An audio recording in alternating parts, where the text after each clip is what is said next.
بہت مشکل ہے، وہ بولی، پھر اضافہ کیا، لیکن اگر تم جیسا بندہ لنچ کی آفر کرے تو ہو سکتا ہے کہ میں اپنی مصروفیت ترک کر دوں۔ اس کی شرارت سمجھتے ہوئے نوفل نے فوراً کہا، اوکے، تو پھر میکڈونلڈس؟ نو وے، سیریسلی، میں بہت بزی ہوں، تم میری طرف آ جاؤ نا، میرا وزٹنگ کارڈ تو ہے نا تمہارے پاس؟ ہاں ہے میرے پاس، تم یہ بتاؤ کہ میں کتنے بجے آؤں؟ نوفل، سب ٹھیک تو ہے نا؟ بہت موڈ میں ہو، کہیں مجھے پرپوز تو نہیں کرنے والے؟ زالے کی مسکراتی ہوئی آواز نوفل پر ہلکا سا محسوس کن کہا لگایا، ہو سکتا ہے تمہیں پرپوز کرنے کا ہی ارادہ ہو، تو پھر سرخ گلاب ضرور لے کر آنا، بہت رومانٹک لگتا ہے، میں ابھی سے تمہارا انتظار شروع کر رہی ہوں۔ وہ اسی انداز میں بولی تو نوفل نے مسکراتے ہوئے خدا حافظ کہہ کر موبائل آف کر دیا۔ کہ پیچھے کھڑی ادنیا حیران تھی، یہ کیا ہونے جا رہا تھا؟ نوفل احمد ایک بار پھر ہاتھوں سے نکلنے والا تھا۔ اوہ گاڈ! خود کو تیزی سے سنبھالتی پھر اس کے سامنے والے صوفے پر آ بیٹھی۔ کہاں کی تیاری ہے؟ تیاری؟ نوفل نے ایک نظر اپنے حلیے پر ڈالی۔ بلو جینز اور بلیک ٹی شرٹ، پیروں میں کالزہ پہنے وہ عام طور سے زیادہ رف حلیے میں تھا۔ یہ تمہیں تیاری لگ رہی ہے؟ اس نے حیران ہو کر پوچھا تو میں بڑے انداز سے بولی، تم تو عام سے حلیے میں بھی بہت خاص لگتے ہو، تم بہت خاص ہو نوفل، کیونکہ تم ہو، یہ تو تمہارا حسن نظر ہے۔ ویسے تم ابھی سو کر تو نہیں اٹھی؟ میں پوچھ رہا تھا۔ نہیں تو کیوں؟ میں اسے دیکھنے لگی۔ ایسی باتیں عموماً نیند کی حالت میں منہ سے نکلتی ہیں نا، اس لیے پوچھ رہا ہوں۔ نوفل مسکرایا تو ادنیا نے اسے خفیف سا گھور کر دیکھا، پھر رعب سے بولی، تم یہ بتاؤ کہ جا کدھر رہے ہو؟ تمہیں کیا الہام ہوا ہے؟ میں تو آرام سے بیٹھا ہوا ہوں، نوفل نے کہا تو وہ آرام سے بول، ابھی تم فون پر بات کر رہے تھے کسی سے کہ میں ابھی آ رہا ہوں؟ پکی جاسوس ہو تم یار، بھائی زالے کی طرف جا رہا تھا میں، وہ ہلکی سی سانس بھرتے ہوئے بولا تو دنیا کی دھڑکنیں تھمنے لگی۔ خیریت تو ہے نا؟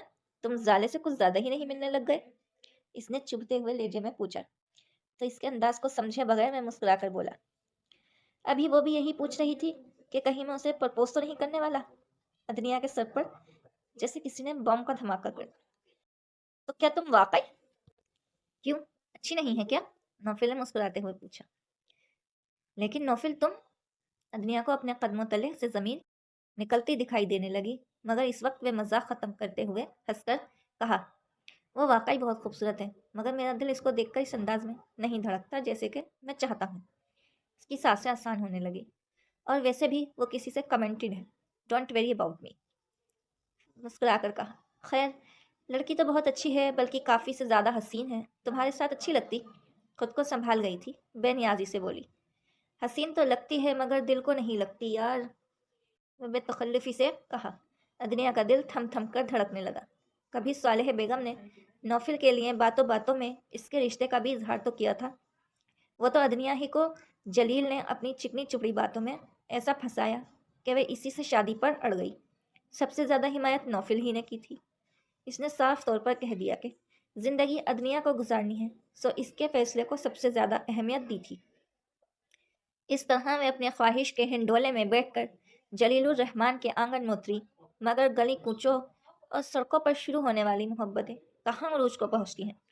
سال بھر میں ہی دونوں کے سر سے عشق و عاشقی کا بھوت اتر گیا، اور چاہے جلیل الرحمن کی سختیاں ہوں یا دنیا کی آزادیاں، اصول تو وہاں دیکھا جاتا ہے جہاں پیچھے کوئی رشتہ رہ گیا ہو۔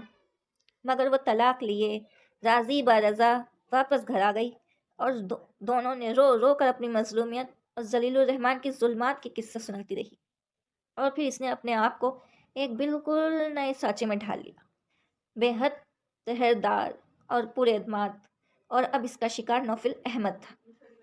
تو پھر وہ کون ہے جو دل کو لگتی ہے؟ ادنیا نے پوچھا۔ وہ کچھ سوچ کر ہلکے سے ہنسا، پتہ نہیں ابھی ہے بھی یا نہیں، اتنے بے خبر رہو گے تو نقصان اٹھاؤ گے نوفل، ہو سکتا ہے تمہارے پاس ہی کہیں ہو مگر تم ہی انجان بن رہے ہو۔ اس نے تنظر کیا تو نہ جانے کیا گھول کر پیے بیٹھا تھا، مسکراہٹ ہونٹوں سے الگ ہی نہیں ہو رہی تھی۔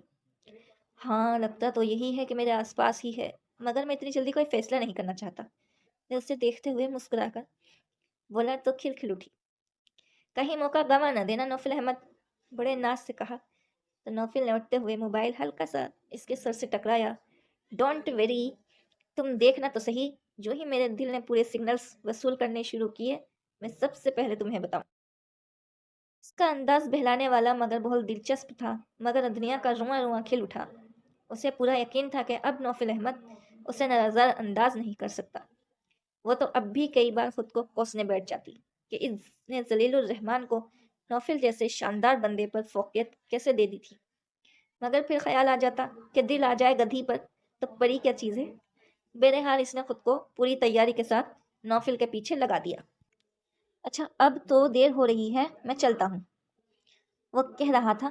ادنیا نے نظر بھر کر اونچے لمبے شاندار سے نوفل احمد کو دیکھا۔ اس عام سے حلیے میں بھی وہ دیکھنے کے قابل لگ رہا تھا۔ اس کی گہری سیاہ آنکھیں اور کھڑی مغرور سی ناک اس کی وجاہت کا اہم حصہ تھی۔ کبھی گھر بھی بیٹھ جایا کرو نوفل، دنیا نے اسے ٹوکنا اپنا حق سمجھا تھا۔ ساری عمر تمہارے ساتھ ہی تو بیٹھنا ہے، ابھی فی الحال زالے سے ملنا بہت ضروری ہے، وہ کہتا ہوا چلا گیا، مگر ادنیا تو جیسے ہواؤں میں اڑنے لگی۔ یہ کن خوشیوں کا اذان دے رہا گیا تھا، وہ کن خوشیوں کا زر کھول گیا تھا کہ اسے اپنی پور پور مہکتی محسوس ہونے لگی تھی۔ سیاہ گلاس ڈور کو ڈھکیلتا وہ سیدھا روپرش پر پہنچا، جہاں اس ماڈرن سی لڑکی بطور ریسیپشنسٹ پر براجمان تھی۔ مجھے مس زالے افریدی سے ملنا ہے۔ آپ کا نام سر؟ اس کے ہونٹوں پر ہلکی باری مسکراہٹ تھی۔ اس کے شاندار شخصیت دیکھ کر وہ یقیناً اسے کوئی نیا ماڈل سمجھ رہی تھی۔ نوفل احمد، وہ مسکرا کر بولا۔ تو اس کا نام سن کر لڑکی نے کان سے لگا ریسیور ہٹا کر کینڈل پر رکھ دیا اور پاس رکھی پرچی اٹھا کر پڑھتے ہوئے خوشگواری سے بولی، آپ کے لیے تو میڈم نے خاص ہدایت کر رکھی ہے کہ آپ کو انتظار کی زحمت بالکل نہیں دینی چاہیے۔ Thank you. کہاں ہوں گی اس وقت؟ نوفل نے پوچھا۔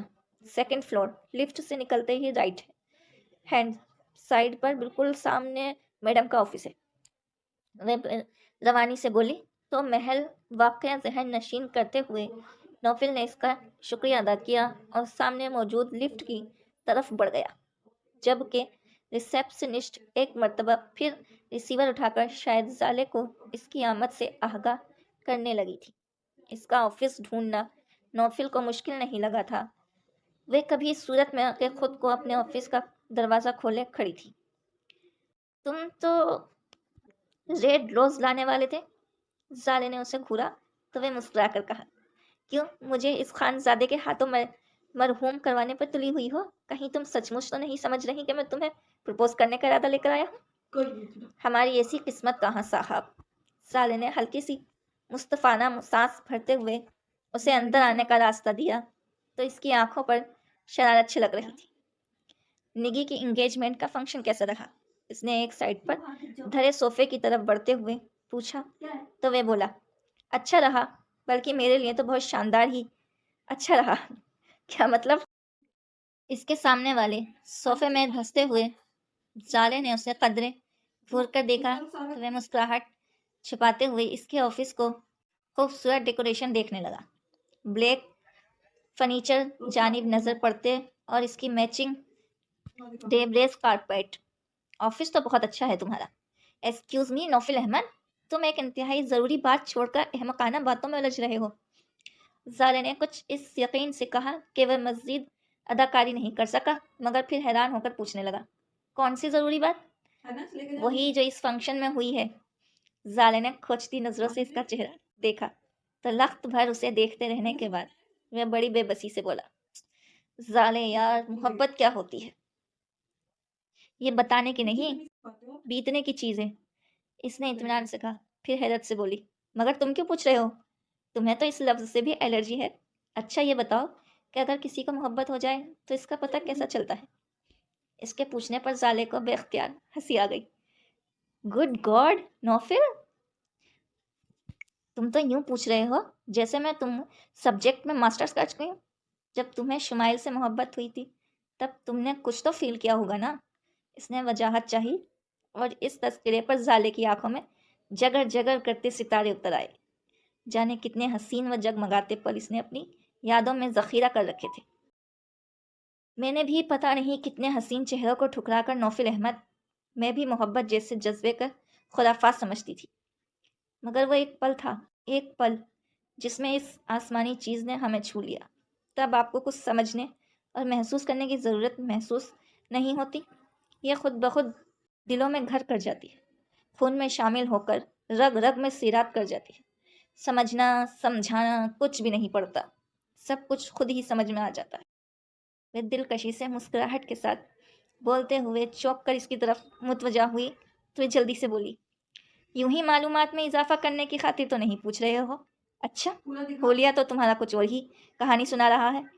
زالے نے سر تاپا، اس کو تنظر سے دیکھا تو وہ کھنجل سے ہو کر سر کھجانے لگا۔ لگتا ہے کیوپیڈ کا نشانہ بہت صحیح جگہ پر لگا ہے۔ اس بار کون ہے؟ اس نے محظوظ ہوتے ہوئے پرتقین سے پوچھا۔